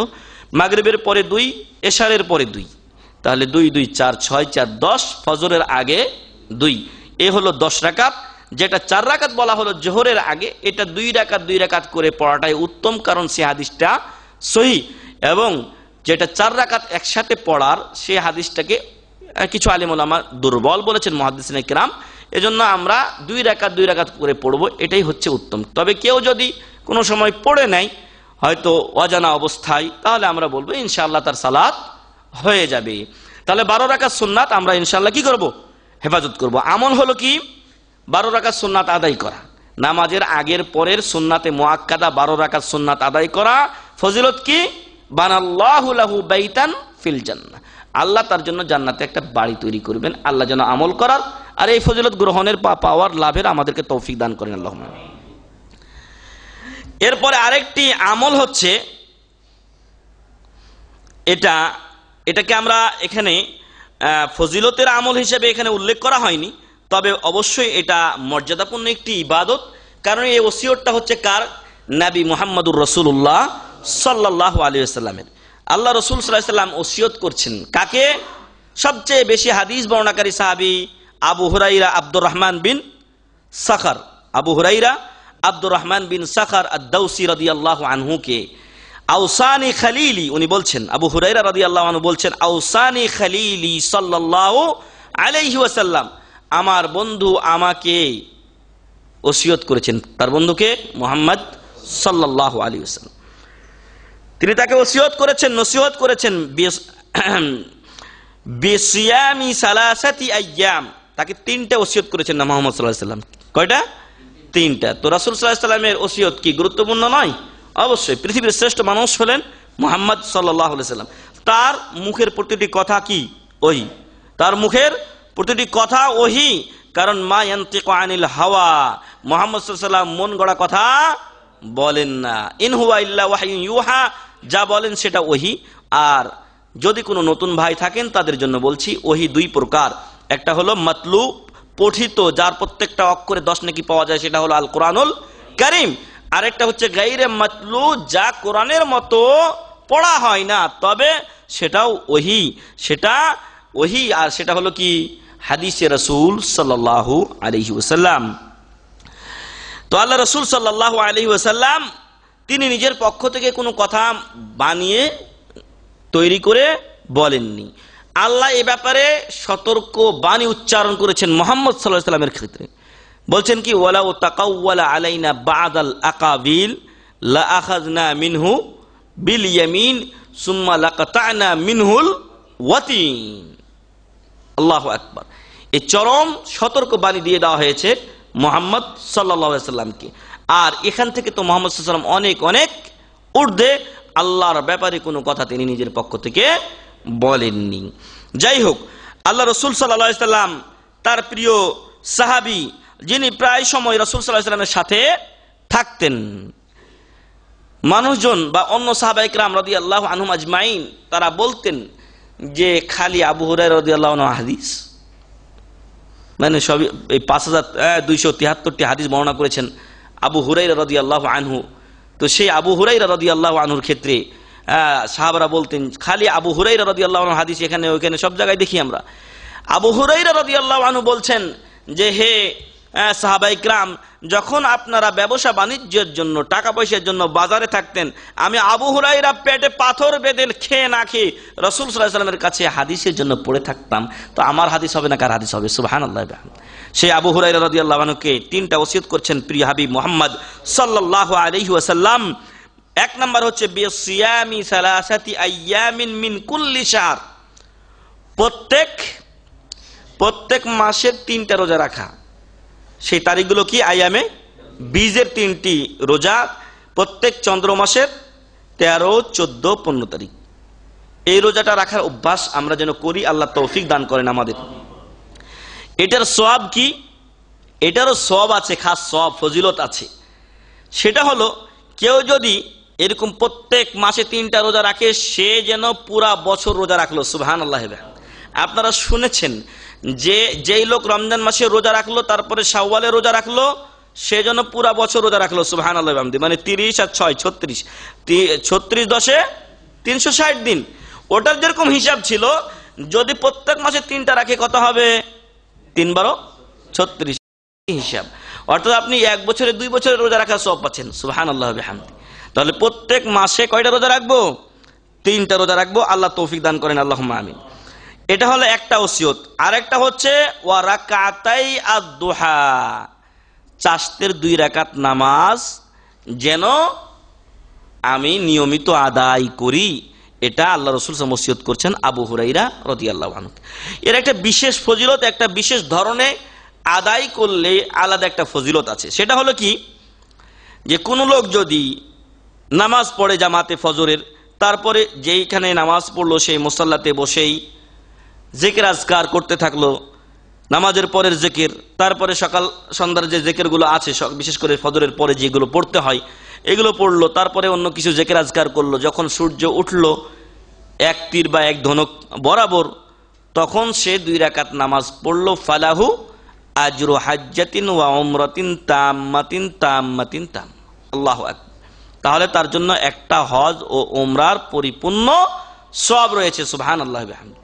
তো আমলগুলো সবই ফজিলতপূর্ণ, তবে আলাদা আলাদা ফজিলত। আর এগুলো আল্লাহ রাসূল সাল্লাল্লাহু আলাইহি ওয়াসাল্লাম ওসিয়ত করছেন আবু হুরায়রা রাদিয়াল্লাহু আনহুকে আদায়ের জন্য। আরেকটা হচ্ছে ওয়া আন উতিরা ক্বাবলা আন আরকুদা, আমি শোয়ার আগে যেন বেতরটা পড়ে নেই। কারণ কি? কারণ শুইলে কি হয়ে যায়? অলসতা চলে আসে। এবং যাদের অভ্যাস তাহাজ্জুদের নেই, ওই সমস্ত লোকদের আর বেশিরভাগই উঠা হয় না। যারা শুয়ে যান দেখছেন ফজরের সময় গিয়ে তারপরও আপনাকে টেনে উঠাতে হয়, এমন অবস্থা হয়ে যায়। এই জন্য যে সমস্ত ভাইদের তাহাজ্জুদের নামাজের অভ্যাস আছে, আহলান সাহলান, আল্লাহ যেন তাদের এই খেদমত কবুল করেন, আল্লাহুম্মা আমিন। তাদের এই আমল কবুল করেন, আল্লাহুম্মা আমিন। আর যারা পড়েন না, আল্লাহ যেন তাদেরকে তৌফিক দান করেন, আল্লাহুম্মা আমিন। তো তারা তো শেষ রাত্রে এই ভেতরে পড়বেন, কিন্তু যাদের অভ্যাস নেই, অলসতা করে পরে পড়বো, মসজিদ থেকে বের হয়ে গেছেন, দেখবেন আর পড়া হবে না। এজন্য আপনি মসজিদেই পড়ে নেন, মসজিদে পড়ে নেন। অনেক রুম আছে যেখানে 4 জন 5 জন থাকেন, নামাজ পড়ার অনেক সময় জায়গা হয় না, আবার পরিবেশও নাই, অনেক রুমে টিভি ইত্যাদি আছে, আপনি হয়তো 1 জন বা 2 জন আপনি দিনদার, বাকিগুলো হয়তো ওই লেভেলের না। তো এই জন্য বলবো যে যখন আপনি এশারের নামাজ ওই 2 রাকাত সুন্নাতে মুআক্কাদা আদা করবেন, তখন এশারের পরপরই বেতরটা আদায় করে নেন, অথবা আপনার রুমে গিয়ে আপনি সাথে সাথে আদায় করুন, বেতের যেন ছুটে না যায়। মুত্তাফাকুন আলাইহি, বুখারী ও মুসলিমের হাদিস। এরপরের আমল বলবো, সে আমলটা হচ্ছে এমন কিছু কাজ যার সওয়াব মৃত্যুর পরে কি থাকে? চালু থাকে। মৃত্যুর পরে চালু থাকে। সেই আমলগুলো হচ্ছে আল্লাহ রাসূল সাল্লাল্লাহু আলাইহি ওয়াসাল্লামের ভাষায় তিনি বলছেন যে ইযা মাতাল ইনসানু ইনকাতা আমালুহু ইল্লা মিন সালাসিন, মানুষ যখন মারা যায় তখন তার সকল আমল কি হয়ে যায়? বন্ধ হয়ে যায়। তিনটা আমল চালু থাকে। কয়টা? তিনটা আমল চালু থাকে। তার মধ্যে একটা হচ্ছে সাদাকাতুন জারিয়া। সাদাকাতুন জারিয়া, সাদকায়ে জারিয়া, এমন দান যেটা চালু থাকে, এমন দান যেটা চালু থাকে। সেই চালু দানগুলো হচ্ছে বেনাউল মাসাজিদ, মসজিদ নির্মাণ করা। আপনি মরে গেলেও, আমি মরে গেলেও যদি একটা মসজিদ করে যায়, অথবা অর্ধেক সেখানে শরিক হই, অথবা 3 ভাগের 1 ভাগ, 4 ভাগের 1 ভাগ, 10 ভাগের 1 ভাগ, অথবা কিছু দান করেছি, তাতেও কিন্তু আমার সওয়াব চালু থাকবে। কতদিন পর্যন্ত? যতদিন মসজিদ থাকবে। তাহলে 1 নাম্বার যেটা হলো, যে আমলটা আমরা করব, আমরা মৃত্যুর পরও পাবো, যদিও আমি মরে যাই না কেন, কিন্তু আমার সওয়াব চালু থাকবে। সেটা হলো সাদাকাতুন জারিয়া, সাদকায়ে জারিয়া। তার মধ্যে আমি বললাম একটা মসজিদ নির্মাণ করা, আর একটা হচ্ছে হাফরুল আবার, বিভিন্ন জায়গায় টিউবওয়েল দেওয়া। আগে ছিল কূপ খনন করা, আর এই কূপের একটা ঘটনা আছে। আল্লাহ রাসূল সাল্লাল্লাহু আলাইহি ওয়াসাল্লামের যুগে এক ইহুদির একটা পানির কূপ ছিল। এখানে মুসলমানরা পানি আনতে গেলে অনেক সময় ঝামেলা করতো এই ইহুদি। তখন আল্লাহ রাসূল সাল্লাল্লাহু আলাইহি ওয়াসাল্লাম বললেন যে কে এমন আছে যে এই কূপটা কিনে মুসলমানদের জন্য দান করে দিবে, অফ করে দিবে, এবং তার এখানে কোনো কর্তৃত্ব থাকবে না, সে একজন সাধারণ সদস্য থাকবে অন্য মুসলমানদের মতো। তা ওয়ালাহুল জান্নাহ, এবং তার জন্য জান্নাত। সুবহানাল্লাহ ওয়া বিহামদি। উসমান রাদিয়াল্লাহু আনহু হাজির ছিলেন না, উনি কারো মারফতে সংবাদটা শুনে বললেন যে আল্লাহ রাসূল সাল্লাল্লাহু আলাইহি ওয়াসাল্লাম, আপনি কি এই সংবাদ বলেছেন? তখন তিনি বললেন যে হ্যাঁ, আমি এই কথা বলেছি। উনি বলছেন যে আমি যদি এই কাজটা করি আমার জন্য কি জান্নাত আছে? বললেন হ্যাঁ, অবশ্যই, তোমার জন্য থাকবে না কেন? তখন তিনি সেই কূপটা কিনে মুসলমানদের জন্য অফ করে দিয়েছিলেন। সুবহানাল্লাহ। এজন্য এখনো এই 21 শতাব্দীতে পৌঁছেও অনেক এলাকা আছে গরিব, অনেক এলাকার লোকজন 1 মাইল 2 মাইল দূর থেকে কি করে? পানি সরবরাহ করে। তাই আমাদের যাদের সামর্থ্য আছে, আমরা যেন এই গরিব এলাকাগুলোতে টিউবওয়েলের ব্যবস্থা করে দেই। যাদের সামর্থ্য আছে আল্লাহ যেন এই কাজটা করার তৌফিক দান করেন, আল্লাহুম্মা আমিন। তারপরে তারবিয়াতুল ওয়ালাদ আলা সলাহ, যদিও এটা আসবে, কিন্তু এটাও একটা সাদকায়ে জারিয়ার অংশ। আপনার ছেলে সৎ, জেনারেল শিক্ষায় শিক্ষিত করেছেন, সৎ ছেলে দোয়া করলে আপনি পাবেন, কিন্তু আপনার ছেলেটাকে আপনি কোরআনের হাফেজ বানিয়েছেন, দ্বীনের আলেম বানিয়েছেন, এই ছেলের দ্বারা যত নেকি হবে আপনি একটা ভাগ পেতেই থাকবেন ইনশাআল্লাহ। এজন্য আপনার সন্তানকে আপনি দ্বীনি শিক্ষায় কি করুন? শিক্ষিত করুন। এগুলো সাদকায়ে জারিয়ার অন্তর্ভুক্ত হবে। 2 নাম্বার, আও ইলমুন ইউনতাফাউ বিহি, এমন এলেম যার মাধ্যমে মানুষ কি হয়? উপকৃত হতে থাকে। সেই এলেমটা আপনি নিজে শিক্ষা দিয়ে যেতে পারেন কাউকে, আপনি যা শিখেছেন অন্যকে শিক্ষা দিন। একটু আগেই দেখছিলাম যে আমাদের এখানে কোরআনুল কারীম, আসরের নামাজ, শুক্রবারের দিন আসরের নামাজের পরে কোরআন শিক্ষা দেওয়া হয়। কিছু ভাই এই খেদমত ফি সাবিলিল্লাহ আঞ্জাম দিয়ে যাচ্ছেন, আল্লাহ যেন তাদের ক্ষেত্রে এটাকে সাদকায়ে জারিয়া হিসেবে কবুল করেন, আল্লাহুম্মা আমিন, এবং ইলমুন ইউনতাফাউ হিসেবে কবুল করেন, আল্লাহুম্মা আমিন। এই এলেম আপনি শিখাচ্ছেন একজনকে, ওই ভাই যত লোককে শিখাবে কিয়ামত পর্যন্ত আপনি তার সওয়াব পেতে থাকবেন, একটা ভাগ, তার সওয়াবে কোনো ঘাটতি হবে না। এজন্য আপনি নিজে কোরআন শিক্ষা করুন, দ্বীন শিক্ষা করুন, অপরকে শিখান, এটা একটা ধরন। আর একটা হচ্ছে যে আপনি শিখাতে পারছেন না, আপনি 10টা সিডি কিনেও যদি বিতরণ করেন, এর মাধ্যমে মানুষ উপকৃত হলে সেটা আপনার আমলনামায় লিখিত হবে। আর এর দ্বারা কেউ যদি হেদায়েত পায় তাহলে আজীবন কি হয়ে গেল? চালু হয়ে গেল। অথবা একটা বই, একটা লিফলেট আপনি ছাপান, অথবা আপনি ফটো স্টেট করে হলেও আপনি 5000 রিয়াল দিতে পারেন না, 50 রিয়াল তো আপনি দিতে পারেন। 50 রিয়াল দিয়ে আপনার গ্রামের প্রতিটি বাড়িতে বাড়িতে যদি একটা করে লিফলেট আপনি পৌঁছিয়ে দেন, আর এর মাধ্যমে যদি অর্ধেক লোকও আমল করে, তো আপনি সওয়াবের ভাগী হলেন। তাদের মাধ্যমে কত লোককে আল্লাহ তাআলা এই আমল করার তৌফিক দিবেন বা সুযোগ করে দিবেন। এইভাবে এই সুযোগগুলো কি থাকতে পারে? চালু থাকতে পারে, বা এই সুবর্ণ সুযোগটাকে আমরা ব্যবহার করতে পারি। 2 নাম্বার, ইলমুন ইউনতাফাউ বিহ, এমন এলেম যার দ্বারা মানুষ উপকৃত হতে থাকে। তাই আপনার এলেমকে বিতরণ করুন। আপনার এলেম বিতরণ করলে এলেম কমে যাবে নাকি? না, আপনার এলেম বিতরণ করলে এলেম বাড়বে। এলেম যত বিতরণ করবেন তত বাড়বে, আর এলেমকে যত নিজের কাছে রাখবেন তত ভুলবেন।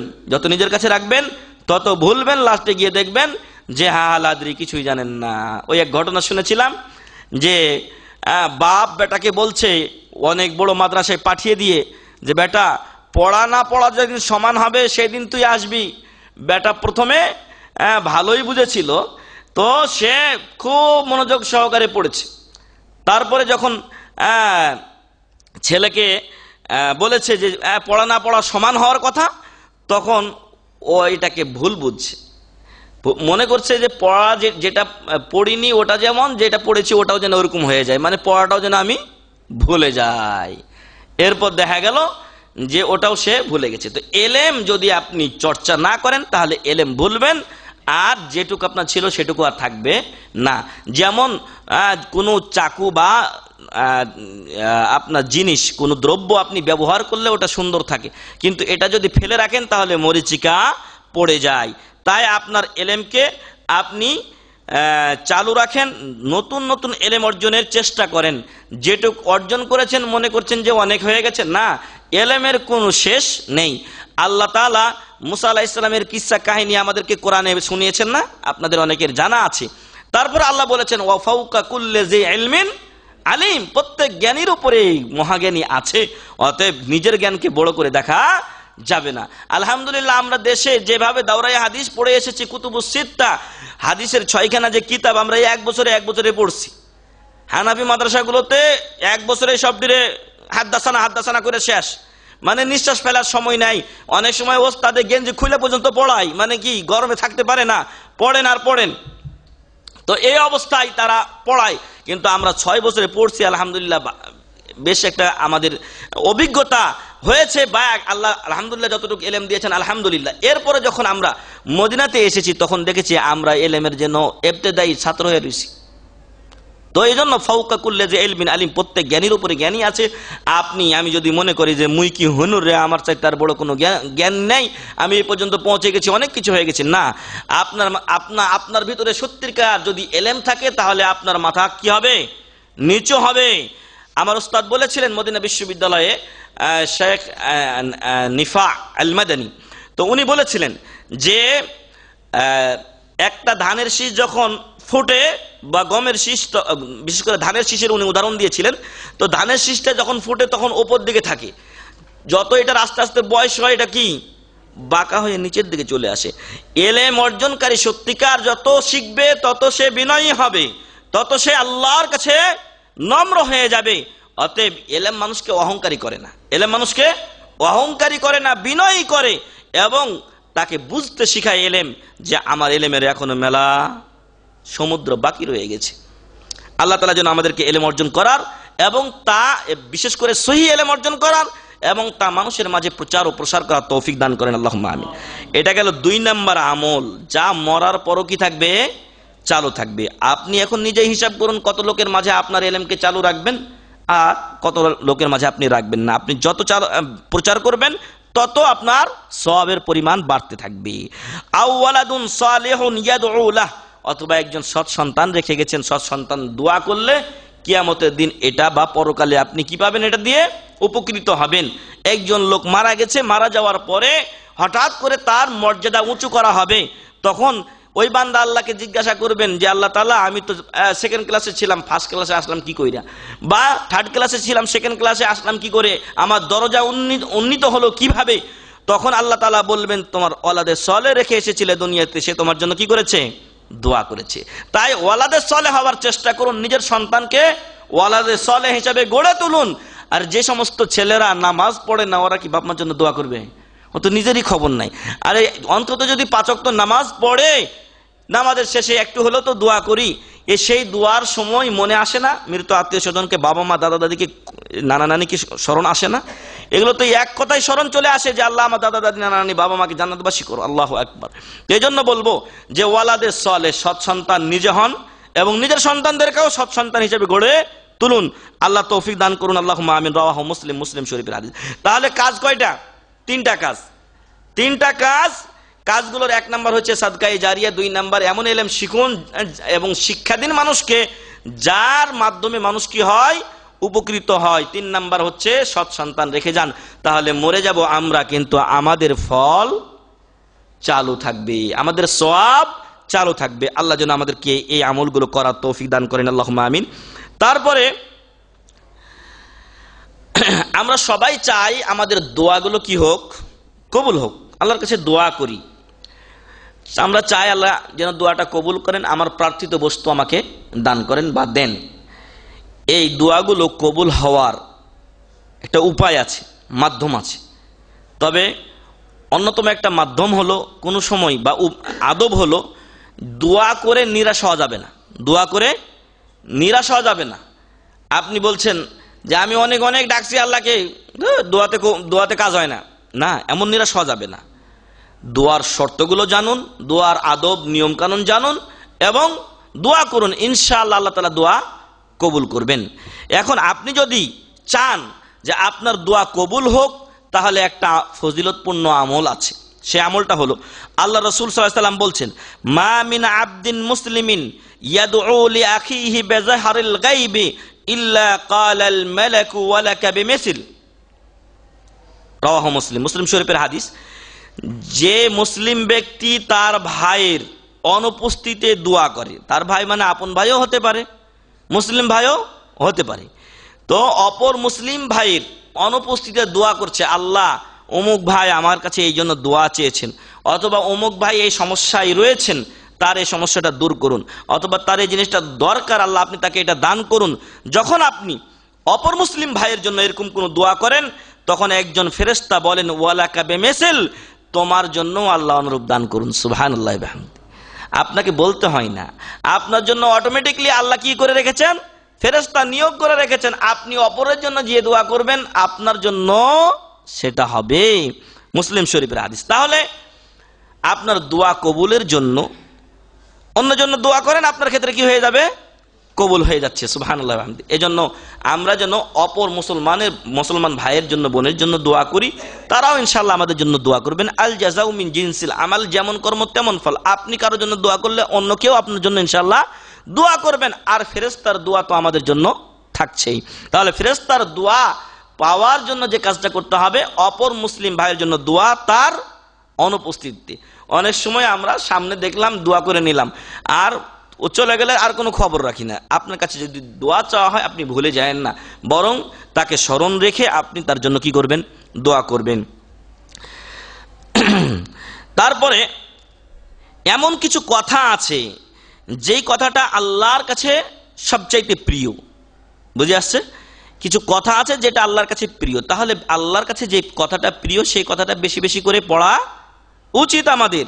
আল্লাহ রাসূল সাল্লাল্লাহু আলাইহি ওয়াসাল্লাম বলছেন, আলা উখবিরুকা বিআহাব্বিল কালামি ইলাল্লাহ, আমি কি তোমাকে সংবাদ দেব না যে আল্লাহর কাছে কোন বাক্যটি সবচাইতে পছন্দনীয় এবং প্রিয়?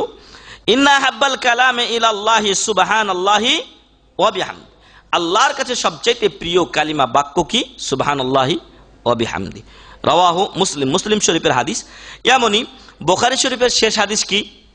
কালিমাতান, দুটা শব্দ, কালিমাতান দুইটা শব্দ, হাবিবাতানে ইলার রহমান, আল্লাহর কাছে, রহমানের কাছে এটা খুবই প্রিয়। খাফিফাতানে আলাল লিসান, মুখে পড়তে খুব আসান, মুখে পড়তে খুব আসান, কঠিন না।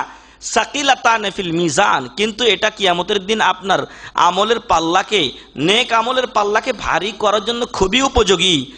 সাকিলাতানে ফিল মিজান। তাহলে আল্লাহর কাছে প্রিয়, জিহ্বাতে কি? সহজ, আর কিয়ামতের দিন নেকির পাল্লাকে অত্যন্ত ভারী করবে দুটা কালিমা, দুটা শব্দ কি? সুবহানাল্লাহি ওয়া বিহামদিহি সুবহানাল্লাহিল আযীম, সুবহানাল্লাহি ওয়া বিহামদিহি সুবহানাল্লাহিল আযীম। এই দোয়াটা যেন আমরা পড়ি। ইমাম বুখারী রাহমাতুল্লাহ আলাইহি প্রথম হাদিস শুরু করেছেন ইন্নামাল আমালু বিন্নিয়াত দিয়ে, শেষ হাদিস সমাপ্ত করেছেন বুখারী শরীফ কি দিয়ে? সুবহানাল্লাহি ওয়া বিহামদিহি সুবহানাল্লাহিল আযীম। অতএব এই দোয়াটা আল্লাহর খুবই প্রিয় এবং আমাদের আমলনামা ভারী করবে। যত বেশি পড়বেন তত আমলনামা কি হতে থাকবে? ভারী হতে থাকবে। আল্লাহ যেন এটা বেশি বেশি পড়ার তৌফিক দান করে, আল্লাহুম্মা আমিন। আমরা সকলে পাপী, একজন আলেম হোক, একজন কৃষক হোক, একজন ড্রাইভার হোক, একজন ব্যবসায়ী হোক, যে কোনো চাকরিজীবী হোক, যে কোনো স্তরের মুসলিম হোক না কেন, কাফের তো কাফেরই, কিন্তু মুসলিমরাও আমরা আমাদের গুনার শেষ আছে। কেউ আমরা বলতে পারবো যে আমার গুনাহ নাই, এমন কেউ আমরা নেই। আমাদের সকলের গুনাহ আছে। আমরা গুনার ভয়ে ভীত, তবে আল্লাহর কাছে আশাও করি। এটা ইবাদতের একটা রোকনের অন্তর্ভুক্ত, যে আল্লাহর কাছে আশাও রাখতে হবে, ভয়ও করতে হবে, মহব্বত সহকারে ইবাদতও করতে হবে। তো আমাদের সকলের গুনাহ আছে, তবে আমরা কি চাই না যে আমাদের গুনাহগুলি মোচন হয়ে যাক? আমরা সবাই চাই। তাহলে এই একটা ফজিলতপূর্ণ আমল, ইবাদত, যা আমার সকল গুনাহগুলিকে মাফ করে দিতে পারে, সেই আমলটি অত্যন্ত সহজ, মাত্র কয়েক মিনিটে হয়ে যাবে। সেই আমলটি হলো, আল্লাহ রাসূল সাল্লাল্লাহু আলাইহি ওয়াসাল্লাম বলছেন, মান ক্বালা সুবহানাল্লাহি ওয়া বিহামদিহি ফি ইয়াউমিন মিয়াতা মাররা। একটু আগে আমরা বলেছি আল্লাহর কাছে প্রিয় বাক্য হচ্ছে সুবহানাল্লাহি ওয়া বিহামদি। তবে আমলটা হলো কি? প্রত্যেকদিন কয়বার বলবেন? 100 বার।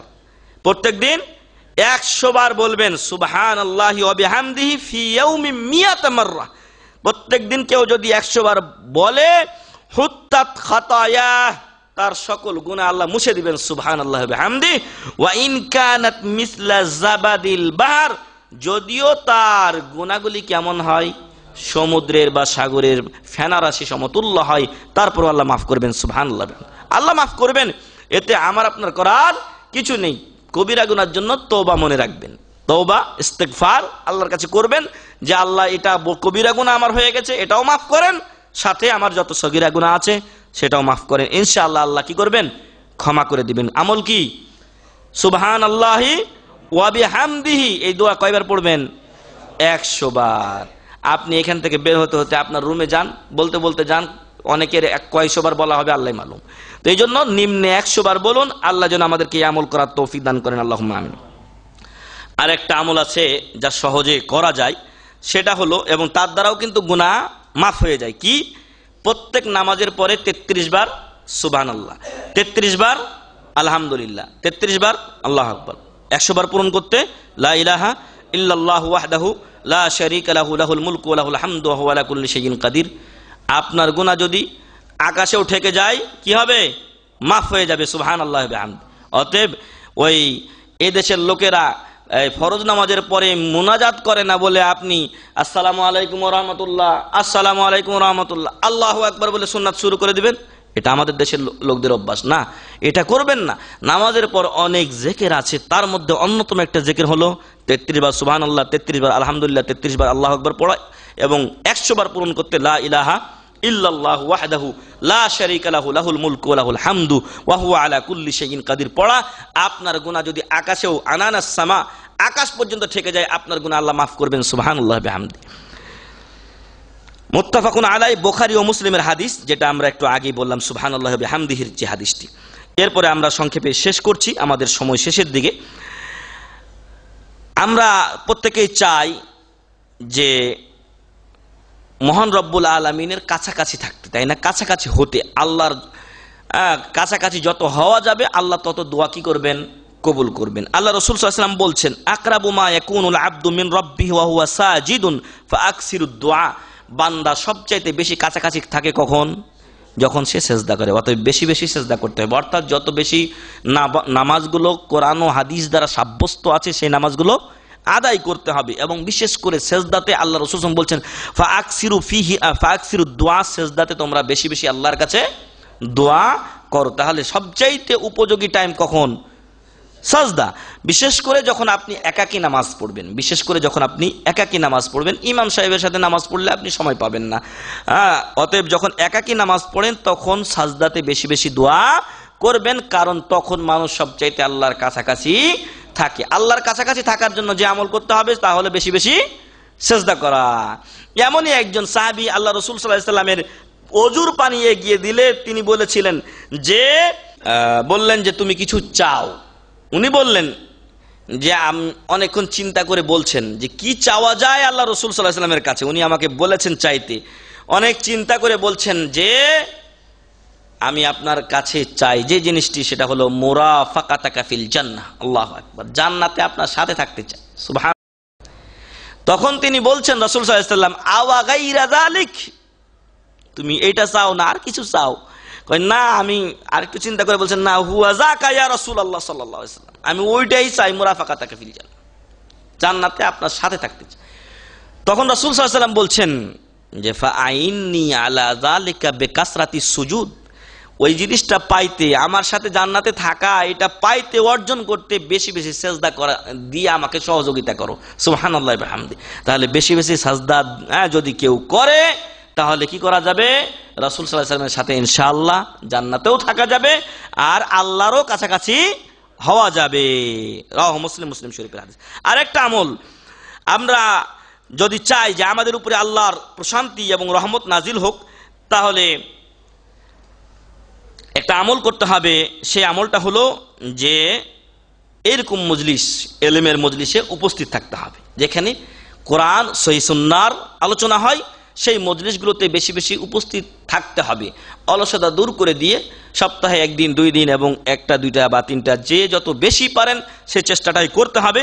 আল্লাহ রাসূল সাল্লাল্লাহু আলাইহি ওয়াসাল্লাম বলছেন, লা ইয়াকউদু কওমুন ইয়াযকুরুনাল্লাহা ইল্লা হাফাতহুমুল মালায়েকা, কোন কওম যখন এক জায়গায় বসে আল্লাহর কিতাবের, রাসূলের হাদিসের জিকির আজকার করে, আলোচনা করে, ওদেরকে ফেরেশতারা কি করে? ঘিরে রাখে। ওয়া গাশিয়াতহুমুর রাহমা, রহমত তাদেরকে, আল্লাহর রহমত তাদেরকে আচ্ছাদিত করে ফেলে। ওয়া নাযালাত আলাইহিমুস সাকিনা, আল্লাহর প্রশান্তি তাদের উপরে নাজিল হয়। ওয়া যাকারাহুমুল্লাহু ফীমান ইনদাহ, এবং আল্লাহর কাছে যারা আছেন, কারা আছেন? হ্যাঁ, আল মালাইকাতুল মুকাররাবুন, আল্লাহর নৈকট্যশীল ফেরেশতাগণ, তাদের কাছে আমাদের কথা আল্লাহ কি করেন? উল্লেখ করেন। রাওয়াহু মুসলিম, মুসলিম শরীফের হাদিস। তাহলে ইলমি মজলিসে হাজির হওয়াটা কি আমাদের মর্যাদা কি করবে? বাড়িয়ে দেবে, এবং এতগুলো সওয়াব পাওয়াতে বা ফজিলত পাওয়াতে আমাদেরকে সহযোগিতা করবে। ফেরেশতারা ঘিরে রাখবেন, আল্লাহর প্রশান্তি এবং রহমত নাজিল হবে, আর আল্লাহ আমাদের উল্লেখ করবেন তার নিকটস্থ ফেরেশতাদের কাছে। আমরা দুনিয়াতে আমাদের বিপদ আপদ আসলে অনেক সময় আমরা বিচলিত হয়ে যাই, তবে একজন মুমিন ব্যক্তি তার তকদিরের উপর কি করবে? বিশ্বাস রাখবে, এবং এই বিশ্বাস রাখবে আপনি দুনিয়াতে ভালোভাবে চলার চেষ্টা করবেন। এরপরও যদি আপনি গাড়ি চালাচ্ছেন, ভালোভাবে সুন্দরভাবে চালাচ্ছেন, কিন্তু হঠাৎ করে দেখা গেল যে আরেকজন এসে আপনাকে মেরে দিল, তো এটা একটা বিপদ, দুনিয়াবি বিপদ, এটা মুসিবত। এই মুসিবতের সময় আপনাকে ধৈর্য ধারণ করতে হবে, কারণ এতেও আপনার জন্য কি আছে? নেকি আছে। আপনার গুনাহ মোচন হয় এর মাধ্যমে। আপনাকে আপনার তকদিরে বিশ্বাস রাখতে হবে, সাথে সাথে দুনিয়াতে যদি কোনো বালা মুসিবত চলে আসে ধৈর্য ধারণ করতে হবে, এবং এটাকে আল্লাহর পক্ষ থেকে পরীক্ষা হিসেবেও মেনে নিতে হবে। রাসূল সাল্লাল্লাহু আলাইহি ওয়াসাল্লাম বলেন, মা ইউসিবুল মুসলিমু মিন নাসাবিন ওয়ালা ওয়াসাব, মুমিনের যখন কোনো ক্লান্তি আসে, কোনো ব্যথা আসে, কোন জায়গায় স্থান কেটে যাওয়া, জখমি হওয়া, এই ব্যথা আসে, ওয়ালা হাম্মিন, টেনশন আসে, ওয়ালা হুজনিন, এবং চিন্তা আসে। টেনশন আর চিন্তা দুটা জিনিস। হাম্মুন হচ্ছে কোনো এমনি কোনো আলাদা বিষয়, বাইরের বিষয় এসে আপনাকে চিন্তাশীল করে দিয়েছে, আপনার মস্তিষ্ক নষ্ট হয়ে গেছে। আরেকটা হচ্ছে যে একটা জিনিস আপনি হারিয়ে ফেলেছেন। মেলা লোক হয়তো এখানেও আছেন, কিছু জিনিস হারিয়ে ফেলেছেন, এই জন্য আপনার টেনশন হচ্ছে। ওয়ালা আজা, অন্য কোনো কষ্ট পেয়েছেন কারো দ্বারা অথবা কোনো মাধ্যমে। ওয়ালা গাম্মিন, অথবা আপনার হৃদয় ব্যথিত। হাত্তা শাউকা ইউশাকুহা, এমনকি একটা কাটাও যদি আপনার শরীরে বিধে, ইল্লা কাফফারাল্লাহু বিহা আন খাতায়াহু, এগুলোর মাধ্যমে আল্লাহ আপনার গুনাহ কি করে দেন? মোচন করে দেন। সুবহানাল্লাহি ওয়া বিহামদি। অতএব বিপদের সময় উলট পালট কথা বলা যাবে না। একটা লোকের একটা বাচ্চা মরে গেছে, দিন নাই, দিন বুঝে না, দিনের সাথে সম্পর্ক নাই, ইসলাম জানে না, বলে আল্লাহর কি চোখ নাই, আমার একটা বাচ্চা এটাকে দেখে দেখে নিতে হলো, নাউযুবিল্লাহি মিন যালিক। এরকম কুফরি কথা বলে কিনা? এরকম কুফরি কথা বলে যে এত ওর 5টা ছেলে থাকলো, আর একটা নিল না, আমার একটাই সন্তান, আমারটা নিতে বসলো আল্লাহ, নাউযুবিল্লাহ। আল্লাহর কাজা এবং কদরে রাজি থাকতে হবে। এই জন্য মূর্খতা সব দিক দিয়ে বিপদ, মূর্খতা সব দিক দিয়েই বিপদ। আমরা যেন এরকম বিপদের সময় না করি বা না বলি, এতে করে আল্লাহ আমাদের উপরে অসন্তুষ্ট হয়ে যেতে পারেন, আমল নষ্ট হয়ে যেতে পারে। আর ধৈর্য ধারণ করলে গুনাহ মোচন হয়ে যাবে। আল্লাহ যেন ধৈর্য ধারণের তৌফিক দান করেন, আল্লাহুম্মা আমিন। অতএব বিপদে আপদে কি করব? সবর করব, বিপদে আপদে সবর করব। এই ছিল আমাদের আজকের আলোচনা। আর বেশ কিছু আলোচনা থাকলো ইনশাআল্লাহ, এর সাথে আর কিছু মিলিয়ে আর একদিন আলোচনা যদি আল্লাহ করার তৌফিক দেন সেদিন আলোচনা করব ইনশাআল্লাহ। যে আমলগুলোর কথা আমরা বললাম সংক্ষেপে বলি। 1 নাম্বার আমরা বলেছিলাম রাসূল সাল্লাল্লাহু আলাইহি সাল্লামের আনুগত্য করা। 2 নম্বরে বলেছিলাম মসজিদে যাওয়া, 5 ওয়াক্ত নামাজে মসজিদে যাওয়া। 3 নম্বর আমরা বলেছিলাম যে আল্লাহ রাস্তায় খরচ করা, হাত বন্ধ না রাখা। 4 নম্বরে আমরা বলেছি যে আল্লাহর যদি রহমত পেতে চাই রাসূল সাল্লাল্লাহু আলাইহি সাল্লামের উপরে সালাত ও সালাম পেশ করতে হবে। জান্নাতে বাড়ি পেতে চাই 12 রাকাত সুন্নাতে মুআক্কাদা হেফাজত করতে হবে। এরপর আমরা বলেছি যে আবু হুরায়রা রাদিয়াল্লাহু আনহুকে রাসূল সাল্লাল্লাহু আলাইহি ওয়াসাল্লাম 3টি ওসিয়ত করেছেন।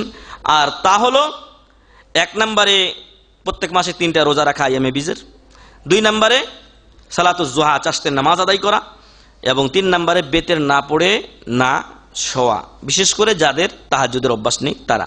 এরপরে আমরা সাদাকায়ে জারিয়ার কথা বলেছি বা 3টি আমলের কথা বলেছি, যে আমলগুলোর মাধ্যমে মৃত্যু পরবর্তী সময়েও আমাদের আমলনামা চালু থাকবে। সাদকায়ে জারিয়া, ইলমুন ইউনতাফাউ বিহি, দিনী এলেম যা অপরকে শিখিয়ে গিয়েছেন, প্রচার প্রসার করে গেছেন। আর 3 নম্বর হলো সৎ সন্তান যে আপনার জন্য দোয়া করে।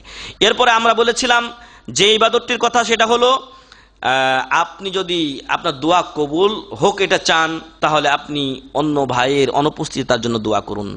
আল্লাহর কাছে সবচেয়ে প্রিয় বাক্য হচ্ছে সুবহানাল্লাহি ওয়া বিহামদি। এটা দৈনিক 100 বার পড়লে গুনাহ যদি সমুদ্রের ফেনারাশি সমতুল্য হয় আল্লাহ মাফ করে দিবেন। কিয়ামতের দিন পাল্লায় কি হবে? ভারী হবে। কালিমাতান খাফিফাতান আলাল লিসান সাকিলাতান ফিল মিজান হাবিবাতান ইলার রহমান সুবহানাল্লাহি ওয়া বিহামদিহি সুবহানাল্লাহিল আযীম। আল্লাহর কাছাকাছি যদি থাকতে চাই তাহলে কি করতে হবে? বেশি বেশি সাজদা করতে হবে, আর বেশি বেশি সাজদার সময় বেশি বেশি দোয়া করতে হবে। এতে যেমন আল্লাহর কাছাকাছি হওয়া যাবে, তেমনি রাসূল সাল্লাল্লাহু আলাইহি ওয়াসাল্লামের সাথে জান্নাতেও থাকা যাবে। যদি শান্তি, রহমত ইত্যাদি আমরা চাই তাহলে এলমি মজলিসে উপস্থিত হতে হবে। শেষে আমরা বলেছি বালা মুসিবত আসলে ধৈর্য ধারণ করতে হবে, এর মাধ্যমে কি হবে? গুনাহ মাফ হবে। মহান রব্বুল আলামিন যেন এই কাজগুলো করার আমাদেরকে তৌফিক দান করেন, আল্লাহুম্মা আমিন। এবং এর মাধ্যমে যে ফজিলতগুলো আমরা এতক্ষণ বর্ণনা করলাম সেগুলো অর্জন করে কিয়ামতের দিন জান্নাত লাভের মাধ্যমে, বিশেষ করে জান্নাতুল ফেরদাউস লাভের মাধ্যমে আমাদেরকে কৃতকার্য ও সফলকাম হওয়ার তৌফিক দান করেন, আল্লাহুম্মা আমিন। আল্লাহ আমাদের গুনাহ খাতাগুলো মোচন করে দিন, আল্লাহুম্মা আমিন। আল্লাহ আমাদেরকে জাহান্নাম থেকে রক্ষা করুন, আল্লাহুম্মা আমিন। আল্লাহ আমাদেরকে জান্নাতুল ফেরদাউস নসিব করুন, আল্লাহুম্মা আমিন। আল্লাহ তাআলা আমাদেরকে সুস্থ রাখুন, আল্লাহুম্মা আমিন। আল্লাহ আমাদের যাদের যে সমস্যাগুলো আছে আল্লাহ যেন সেগুলো দূর করে দেন, আল্লাহুম্মা আমিন। মুসলমান অনেক নরনারী আজকে কবরে আছেন, আমাদের অনেকে আত্মীয় স্বজন আছেন, আল্লাহ যেন তাদের সকল গুনাহ খাতা মাফ করে দেন, আল্লাহুম্মা আমিন। আল্লাহ যেন তাদেরকে জান্নাতুল ফেরদাউস নসিব করেন, আল্লাহুম্মা আমিন। বিশ্বের বিভিন্ন স্থানে মুসলমানরা আজকে নির্যাতিত, আল্লাহ যেন তাদেরকে সহযোগিতা করেন, আল্লাহুম্মা আমিন। জালেমদেরকে যেন আল্লাহ ধ্বংস করেন, আল্লাহুম্মা আমিন। ওয়া আখিরু দাওয়ানা আনিল হামদুলিল্লাহি রাব্বিল আলামিন। সুবহানাকাল্লাহুম্মা ওয়া বিহামদিকা আশহাদু আল্লা ইলাহা ইল্লা আনতা আস্তাগফিরুকা ওয়া আতুবু ইলাইক। আসসালামু আলাইকুম ওয়া রাহমাতুল্লাহি ওয়া বারাকাতুহু।